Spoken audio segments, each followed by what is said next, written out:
Hi friends, எல்லாருக்கும் வணக்கம் and welcome back to my channel. இன்றைக்கி வந்து நம்ம என்ன பார்க்க போகிறோம் அப்படின்னு பார்த்திங்கன்னா, கோல்டு வாங்கிறதுக்கான எனக்கு ஃப்யூச்சர் பிளான் என்ன இருக்குது அப்படின்றதான் பார்க்க போகிறோம். சரிங்களா? ஸோ என்னோடய வீடியோஸை வந்து கண்டினியூவாக பார்க்குறவங்களுக்கு தெரியும் நான் என்ன சொல்லுவேன் அப்படின்னு சொல்லிட்டு. புதுசாக பார்க்குறவங்களுக்கு ஹெல்ப்ஃபுல்லாக இருக்கும்னு சொல்லிட்டு தான் இந்த வீடியோ வந்து மேக் பண்ணுறேன். ஸோ இந்த ஜுவல்லெல்லாம் வந்து இப்போ என்கிட்ட இருக்கான்னு கேட்டிங்கன்னா என்கிட்ட இல்லை. நான் வந்து ஒரு இன்வெஸ்ட்மெண்ட்குள்ளே இருக்கேன். சரிங்களா? அது வந்து பார்த்திங்கன்னா நம்ம கொஞ்சம் நாளைக்கு முன்னாடி நான் அதுவும் வந்து வீடியோஸில் வந்து போட்டிருக்கேன். புதுசாக பார்க்குறவங்களுக்கு எதுவுமே வந்து புரியாது. அந்த இன்வெஸ்ட்மெண்ட்டில் இருக்கிறதுனால தான் எனக்கு வந்து கோல்டு வந்து வாங்க முடியல. ஸோ எப்போவுமே வந்து நம்ம என்ன பண்ணணும் அப்படின்னு கேட்டிங்கன்னா, கம்மியான விலையில் வாங்கி அதிகமாக வந்து சேல் பண்ணும்போது தான், ரேட் ஏறும்போது தான் நம்மளுக்கு அது ப்ராஃபிட்டபிள் கொடுக்கும். ஸோ நீங்கள் வந்து ஒரு அசர்ட்டாக வந்து நீங்கள் மேக் பண்ணிட்டீங்கன்னா அது வந்து நம்மளுக்கு ப்ராஃபிட்டபிள் பர்பஸாக வந்து பார்க்க முடியாது. இதே நீங்கள் வந்து அது அசட்லேருந்து ஒரு அசட்னால் என்னென்னா, ஒரு நம்ம இடம் வாங்குகிறோம், ஸோ வீடு கட்டுறோம், அதுலேருந்து ஒரு இன்கம் வந்து நம்மளுக்கு வருது அப்படின்னா அது அசட்டாக சொல்லலாம். ஸோ இதே வந்து நம்ம ஒரு இடம் வாங்குகிறோம், வீடு கட்டுறோம், அதில் நம்ம இருக்கிறோன்னா அது அசட்டாக சொல்ல முடியாது. ஸோ அதுலேருந்து நம்ம இன்கம் வந்து நம்மளை ஜென்ரேட் பண்ண முடியலன்னா அது வந்து நம்மளுக்கு அசட் கிடையாது. நம்ம அதில் இருக்கிறோம், நம்ம அதில் வாழ்ந்துக்கிறோம், அந்த மாதிரி தான் சொல்ல முடியும். சரிங்களா? ஸோ நான் என்ன பண்ணியிருக்கேன் அப்படின்னா, இந்த 17 to 18 இயர்ஸாக வந்து ஃபஸ்ட்டு ஒரு லேண்டு வாங்குகிறேன். ஸோ நகையை வச்சு விற்று ஒரு லேண்டு ஒன்று வாங்குகிறேன். ஸோ அதுக்கப்புறமா ஒரு 5 இயர்ஸ் கழித்து அந்த லேண்டை கட்டுறேன். ஸோ அதில் நான் ஒரு போர்ஷனில் இருந்துக்கிறேன். மறுபடியும் வந்து இன்னொரு போர்ஷன் வந்து ரெண்ட்டுக்கு விடுறேன். ஸோ அந்த ரெண்ட்டும் வந்து இதில் வந்து இஎம்ஐ எனக்கு வந்து நான் வந்து என்ன பண்ணுவேன்னா, ஸோ ஒரு 5 வருஷம் மேரேஜ் ஆகி ஒரு 5 வருஷம் கழித்து தான் நான் வந்து இடம் வாங்கி வீடே கட்டுறேன். சரிங்களா? அதுக்கு முன்னாடி நான் கொஞ்சம் நகை வாங்கியிருப்பேன். ஸோ அந்த நகையெல்லாம் வந்து இது மாதிரி பிளான் பண்ணியிருக்கேன். ஸோ நான் வந்து வாடகை கொடுப்பேன் இல்லையா, ஸோ அதை வந்து இஎம்ஐயாக கன்வெர்ட் பண்ணி வச்சுருக்கேன். ப்ளஸ் வந்து எனக்கு ஒரு அடிஷ்னலாக ஒரு இன்கம் வருது இல்லையா, ஸோ அதையும் வந்து இஎம்ஐக்கே வந்து ஜென்ரேட் பண்ணுறேன். அப்போ குழந்தைங்களாம் சின்னதாக இருந்ததுனால ஸோ பெரிய பெரிய செலவு வந்து எனக்கு இருந்திருக்காது. ஸோ அதனால் ரொம்ப சிக்கனமாக வந்து ஃபேமிலியை கொண்டு போயிட்டு, ஸோ அதிலேருந்து கொஞ்சம் கொஞ்சமாக வந்து மணி வந்து சேர்த்து வச்சு, அப்போ கிராம் ரேட்டு வந்து இன்கமும் வந்து கம்மியாக தான் இருந்திருக்கும், கிராம் ரேட்டும் வந்து கம்மியாக தான் இருந்திருக்கு. ஸோ அதை வச்சு தான் நான் வந்து ரொட்டேஷன் பண்ணிகிட்டே வந்து கோல்டு வந்து ரொம்ப தெரியல, ஒரு 10 வருஷம் கழித்து தான் வந்து கோல்டு வந்து வாங்கி வைக்கணும் அப்படின்னு சொல்லும்போது எனக்கு வந்து பார்த்திங்கன்னா கோல்டு வந்து கிட்டத்தட்ட ஒரு 3000 4000 அந்த மாதிரி ரேட்டு போயிடுச்சு. எனக்கு வந்து கோல்டு வந்து எப்போ வந்து எனக்கு அது சரி ஓகே இதில் வந்து கொஞ்சம் நம்மளுக்கு பண்ண முடியும் அப்படின்னு தோணுச்சுனாக்கா, இடம் வாங்கும்போது அது கை கொடுத்துச்சுல. ஸோ அப்போ தான் வந்து எனக்கு யோசிக்க ஆரம்பித்தேன். அதனால் ட்ரெஸ்லேயோ இல்லை வந்து வேறு எதனா வெளியே போகிறதுலையோ எனக்கு பெரிய உடன்பாடு இல்லை. இருந்தாலும் வந்து ஹஸ்பண்ட் போகணுன்னு ஆசைப்பட்டாங்கன்னா கிளம்பி போயிடுவோம். சரிங்களா? ரொம்ப வந்து தவிர்க்க மாட்டேன். சரி ஓகே அப்படின்ற மாதிரி போயிடுறது உண்டு. ஸோ இப்படி தான் வந்து ஒரு லைஃப் ஸ்டைல் வந்து போயிட்டு இருந்தது. அதுக்கப்புறமா வந்து அதுக்கு ஜென்ரேட் ஆகிடுச்சு இல்லையா, ஸோ நான் வந்து கொஞ்சம் சேஃபாக இருக்க மாதிரி ஃபீல் பண்ணேன். ஸோ ஓரளவுக்கு அதுலேருந்து ஒரு 5 வருஷத்துலேருந்து 7 வருஷம் வந்து கடன் அடைஞ்சிது. ஸோ அதுக்கப்புறமா ஒரு கிராமமும் சொல்ல முடியாது, சிட்டியும் சொல்ல முடியாது, சென்னைக்கு கொஞ்சம் அவுட்டரில், தாம்பரத்துக்கு கொஞ்சம் அவுட்டர், ஊரப்பாக்கம்னு சொல்லலாம். அந்த இடத்துல தான் வந்து ஒரு 1800 ஸ்கொயர் ஃபீட் வாங்கி வீடு கட்டிட்டு, அதுக்கப்புறமா மறுபடியும் வந்து கொஞ்சம் சிட்டிக்குள்ளே வரலாம் சொல்லிட்டு அம்மா வீடு வந்து மீனம்பாக்கம். ஸோ சரின்னு சொல்லிட்டு மீனம்பாக்கத்துக்கு கொஞ்சம் அம்மா வீட்டிலே கொஞ்சம் சேஃப்டியாக இருக்கும் அப்படின்னு சொல்லிட்டு தான் அங்கேருந்து வந்து அம்மா வீட்டில் வந்து ஒரு 600 ஸ்கொயர் ஃபீட்டில் டூப்ளெக்ஸ் ஹவுஸ் வந்து கட்டுறோம். இது வந்து மேரேஜ் ஆகி ஒரு 14 இயர்ஸ் to 15 இயர்ஸில் வந்து நடக்குது. சரிங்களா? அதுக்கும் வந்து இந்த நகையை தான் வந்து விற்கிறேன். ஸோ இதெல்லாம் வந்து பண்ணிகிட்ருக்கும்போது நெக்ஸ்ட்டு வந்து என்ன பண்ணுறேன் அப்படின்னு பார்த்திங்கன்னா, ஒரு 1350 ஸ்கொயர் ஃபீட் வந்து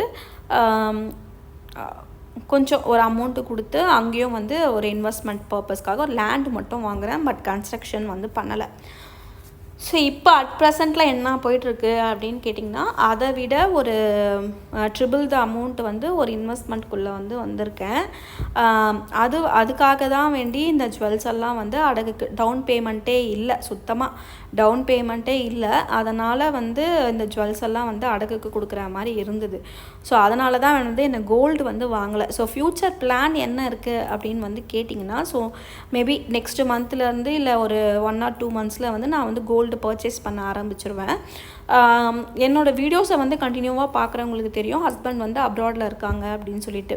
ஸோ நான் என்ன பிளான் பண்ண போகிறேன் அப்படின்னு வந்து பார்த்திங்கன்னா, ஹஸ்பண்ட் கிட்ட வந்து கோல்டு காயினாக வந்து ஒன்று வந்து 24 இல்லைனா 22 கேரட்டாக வந்து கோல்டு காயினாக வந்து வாங்கிட்டு அவங்க வரப்போ வந்து கொஞ்சம் வந்து கொண்டு வரலாம்.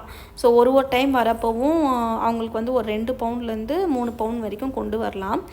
அதனால் வந்து நான் காயினாக வந்து ஒரு அரை பவுண்ட்லேருந்து 1 பவுண்ட் வந்து காயினாக வந்து வாங்கி வைக்கலாம் அப்படின்னு வந்து பிளான் பண்ணியிருக்கேன். ஸோ நீங்கள் கூட நான் வந்து சொல்கிறேன். ஸோ திடீர்னு வந்து எனக்கு ப்ரீ க்ளோஷர் பண்ணணும், இல்லை டவுன் பேமெண்ட்லேருந்து எதனா ஒன்று பண்ணணும், இல்லை வந்து எனக்கு இது மாதிரி இன்ட்ரெஸ்ட் வந்து மாதம் ஒரு 20,000 வந்து நான் இன்ட்ரெஸ்ட்டே வந்து பே பண்ணிகிட்ருக்கேன். சரிங்களா, நவம்பர் மந்த்து தான் வந்து அது வந்து இதாச்சு. அதுலேருந்து நான் வந்து கொஞ்சம் வெளியே வர முடியல. ஸோ ஏன்னா வந்து 20,000லேருந்து இப்போ 15,000 வரைக்கும் நான் இன்ட்ரெஸ்ட் வந்து கட்டிகிட்ருக்கிறேன். ஸோ அதுக்கு வந்து கொஞ்சம் பணம் வந்து அங்கே போய் லாக் ஆகிடுறதுனால நான் வந்து கோல்டு வந்து பர்ச்சேஸ் பண்ண முடியல. சரிங்களா, ஹெவி அமௌண்ட்டுன்னா வந்து உங்களுக்கெலாம் வந்து எப்படி தெரியும் தெரில, இங்கே வந்து திராம்ஸில் வந்து சொல்கிறேன் நான். 1 million திராம்ஸில் வந்து இன்வெஸ்ட்மெண்ட் வந்து இருக்குது. சரிங்களா, அதனால தான் வந்து என்னால் பண்ண முடியல, கோல்டில் வந்து இன்வெஸ்ட் பண்ண முடியல. ஸோ ஜுவல்லும் வந்து பார்த்திங்கன்னா என்கிட்ட நிறைய வந்து இந்த டிசைன்ஸோ, ஏன்னா டக்குன்னு வந்து நம்மளுக்கு எப்படி வேணால் இருக்கும் அப்படின்ற மாதிரி தான் பிளான் பண்ணி தான் நகை எடுப்பேன். கல் வச்ச மாதிரியோ, இல்லை வந்து மேபி என்னோடய டாட்டருக்கு வேணால் நான் ஃப்யூச்சரில் வந்து நல்லா டிசைனராக வந்து அவளுக்கு எப்படி வேணுமோ அந்த மாதிரி எக்ஸ்சேஞ்ச் பண்ணிவிட்டு எடுத்து கொடுப்பேன். பட் இல்லைனா வந்து காயினை வந்து எக்ஸ்சேஞ்ச் பண்ணிட்டும் வந்து கொடுப்பேன். ஸோ இது தான் வந்து பிளானாக இருக்க போகுது. பட் வந்து எனக்கு வந்து இப்போ வந்து இது வந்து யூஸ் பண்ணுறதுக்கு கூட எனக்கு வாய்ப்பு இல்லை அப்படின்றதுனால அப்படியே தான் இருக்குது. எதுலேயுமே வந்து ஒரு ஸ்டோன் கூட இருக்காது, கிளியர் கோல்டாக தான் வந்து இருக்கும். ஸோ இப்போ போய் கொடுத்தோம்னா இதெல்லாம் வந்து ஒரு 10 பவுன், இந்த மாங்காய் மாலை ஒரு 8 பவுனு, அதுக்கப்புறமா இந்த துபாய் சாந்தினி ஆரம் வந்து பார்த்திங்கன்னா இது ஒரு 9லேருந்து 10 பவுன் கிட்ட. அதுக்கு அடுத்தது வந்து இந்த லக்ஷ்மி ஆரம், இந்த லாஸ்ட்டில் இருக்கிறது வந்து இது வந்து ஒரு 6 பவுன். அப்புறம் வந்து அந்த செயின் வந்து பார்த்திங்கன்னா டாலரோட சேர்த்து 5.5 பவுன் கிட்ட வரும். இந்த வளையல் எல்லாமே வந்து பார்த்திங்கன்னா எதுலேயுமே வந்து ஒரு ஸ்டோன் இல்லை, ஒரு ஒர்க்கிங்லாம் வந்து அந்த அளவுக்கும் இருக்காது. இதெல்லாம் வந்து எக்ஸ்சேஞ்ச் பண்ணணும். ஸோ என் பையன் பிறந்தப்போ எடுத்தது கிட்டத்தட்ட 12 வருஷம் ஆகுது. சோப் போட்டு தான் வந்து இது யூஸ் பண்ண முடியும். ஒரு சில வளையல் வந்து யூஸ் பண்ண, இந்த கெடா பேங்கிள்லாம் வந்து யூஸ் பண்ணவே முடியாது. ஸோ இதையும் வந்து எக்ஸ்சேஞ்ச் பண்ணுவேன். ஸோ டைம் கிடைக்கிறப்ப நான் எக்ஸ்சேஞ்ச் பண்ணி வச்சுக்கலாம் அப்படின்னு வந்து யோசித்து வச்சுருக்கேன். சரிங்களா, ஸோ இதை எக்ஸ்சேஞ்ச் பண்ணுறப்ப கண்டிப்பாக உங்கள் கூட வந்து நான் ஷேர் பண்ணிக்கிறேன். நெக்ஸ்ட்டு வந்து பார்த்திங்கன்னா இதெல்லாம் வந்து இப்போதைக்கு வந்து பேங்க்கில் இருக்கிறதுனால இந்த ஒரு 6 to 7 months ஒரு அளவுக்கு அந்த அமௌண்ட்டை வந்து எடுத்து லாக்கரில் வச்சுட்டு அதுக்கப்புறமா தான் வந்து நான் வந்து என்ன பண்ணுவேன்னா கோல்டை வந்து வாங்குகிற மாதிரி ஐடியா இருக்குது. அதுவும் வந்து அப்ராடில் வந்து வாங்குறப்ப, துபாயிலலாம் வந்து வாங்குறப்ப கோல்டு ரேட் வந்து பார்த்திங்கன்னா ஒரு கிராமுக்கே 200 300 வரைக்கும் கம்மியாக கிடைக்கும். அப்போ வந்து 1 பவுன், அதே மாதிரி 8 கிராம் வச்சுக்கோங்களேன், ஒரு 200 கூட 8 into 200 rupees கம்மியாக இருக்குது அப்படின்னா ஒரு கிராமுக்கு 1600 வரைக்கும் நம்மளுக்கு கம்மியாக கிடைக்கும். அதுக்கப்புறமா வந்து நம்ம தெரிஞ்ச கடையாக இருந்தால் அதில் வந்து நம்மளுக்கு டேக்ஸு கொஞ்சம் இதாகும். ஸோ அப்படி இப்படின்னு பார்த்திங்கன்னா ஒரு சவரனுக்கு ஒரு 3000லேருந்து 4000 வரைக்கும் நம்மளுக்கு கம்மியாக கிடைக்கும். சரிங்களா, ஸோ அந்த 4000 ரூபாய்க்கு நான் வந்து இன்னும் ஒரு அரை கிராம் வந்து நான் பிளான் பண்ணுவேன். சரிங்களா, ஸோ அதனால தான் வந்து அட்லீஸ்ட்டு வந்து நம்ம 1 கிராம் ஆச்சும் நம்ம வந்து கோல்டு வந்து வாங்கணும்னு வந்து ஆசைப்பட்றேன்.